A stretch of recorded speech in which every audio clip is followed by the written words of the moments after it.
ఈరోజు జగన్మోహన్ రెడ్డి గారి మీద ఉన్న అభిమానం, జగన్మోహన్ రెడ్డి గారి నాయకులు కార్యకర్తలు పార్టీకి ఆయన మీద ఎంత అభిమానం ఉందని చెప్పేదాన్ని ఒక చిన్న ఉదాహరణ చెప్తాను.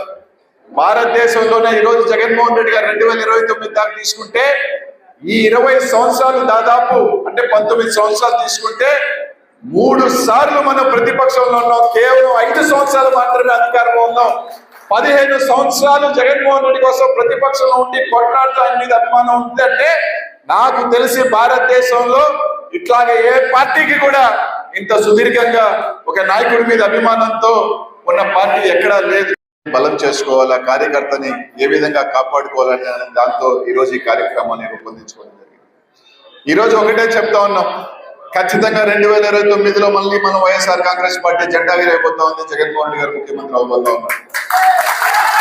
మీ అందరికీ ఒకటే చెప్తా ఉన్నా, 2019-24లో జగన్మోహన్ రెడ్డి వల్ల నిజంగా ఒకవేళ మన కార్యకర్తలు కొంతమంది ఇబ్బంది పడి ఉండొచ్చేమో, కానీ తాను అనుకున్న ఏదైతే పేద ప్రజలకి నేరుగా వాళ్ళకి సేవలు అందించాలా, నేరుగా సంక్షేమం అందించాలనే దాంట్లో జగన్మోహన్ రెడ్డి గారు ఎక్కడా కూడా తప్పు చేయలేదు.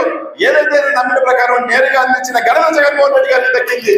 అదే విధంగా ఏదైతే తాను అనుకుని ఆ రోజు అది నమ్మి ఏదైతే పేద ప్రజలకి ఏదైతే 2,50,000 కోట్ల నేరుగా ప్రజలకు అందించాడో ఒక సిద్ధాంతాన్ని నమ్మి చేశాడు.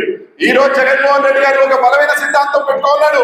ఈసారి 2029లో ఏ విధంగా 20 సంవత్సరాల కార్యకర్తలు నా కోసం కష్టపడ్డారో, ఏ విధంగా జెండా పెట్టారో వాళ్ళ కోసం పనిచేస్తాను, వాళ్ళ కోసం భగవంతుల కోసం పనిచేస్తాను అని చెప్పి ముందుకెళ్తా ఉన్నాడు. తప్పకుండా 2024లో 29లో ఏదైతే 20 సంవత్సరాల పాటు మనం కోల్పోయామో లేకపోతే మనం బాధపడ్డామో తప్పకుండా అవన్నీ కూడా తిరుగుతాయని, అలాగే రోజు రాష్ట్రంలో ఒకరందరూ కూడా ముందు మర్చిపోయి మేము కూటమిలో ఉన్నాం, మేము ఏం చేసినా 20 సంవత్సరాలు మేమే ఉంటాం, 30 సంవత్సరాలు మేమే ఉంటాం, మేము ఏం చేసినా.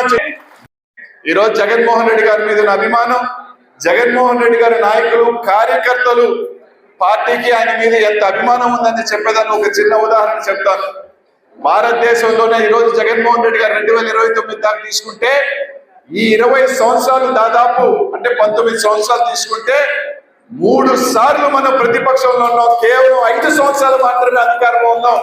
15 సంవత్సరాలు జగన్మోహన్ రెడ్డి కోసం ప్రతిపక్షంలో ఉండి కొట్లాడుతూ ఆయన మీద అభిమానం ఉంది అంటే నాకు తెలిసి భారతదేశంలో ఇట్లాగే ఏ పార్టీకి కూడా ఇంత సుదీర్ఘంగా ఒక నాయకుడి మీద అభిమానంతో ఉన్న పార్టీ ఎక్కడా లేదు. బలం చేసుకోవాలా, కార్యకర్తని ఏ విధంగా కాపాడుకోవాలని దాంతో ఈరోజు ఈ కార్యక్రమాన్ని రూపొందించుకోవడం జరిగింది. ఈరోజు ఒకటే చెప్తా ఉన్నాం, ఖచ్చితంగా 2029లో మళ్ళీ మనం వైఎస్ఆర్ కాంగ్రెస్ పార్టీ జెండా ఎగిరైపోతా ఉంది. జగన్మోహన్ రెడ్డి గారు ముఖ్యమంత్రి అవబోతా ఉన్నారు. మీ అందరికీ ఒకటే చెప్తా ఉన్నా, 2019-24లో జగన్మోహన్ రెడ్డి వల్ల నిజంగా ఒకవేళ మన కార్యకర్తలు కొంతమంది ఇబ్బంది పడి ఉండొచ్చేమో, కానీ తాను అనుకున్న ఏదైతే